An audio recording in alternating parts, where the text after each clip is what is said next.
Me lõpetasime tänase loengusükli ja tänase video ma teen hoopis mitte üksinda, vaid koos ühe oma toreda tudengiga, kelle nimi on Josie, kes on pärit Hiinast.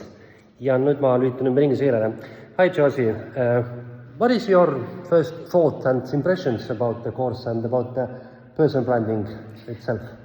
At first, I thought it was just a course for us to know how to branding the celebrities and so on.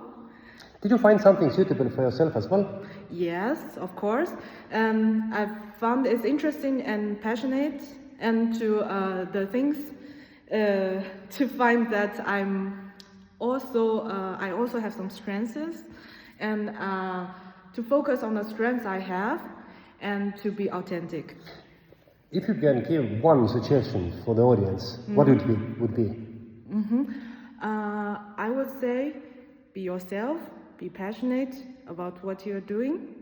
That's the kernel of this course. Good. Yeah. Do you count yourself as a brand? I will try it after this course. I know that you created a LinkedIn account. Yes. So you have take your first step. Okay? Yes, Good. yes. Thank you very much, Josie. Thank you. Sellega siis me siis saame loengusarja siit lõpetada. Nordhausen University of Applied Sciences ja ma tänan veel kord Josiet siit taga lehvitab. Thank you. Ja homme meil on siis lõpetamine, kus siis vaatame, kuidas Josiel teisel läheb. Aitäh, thank you.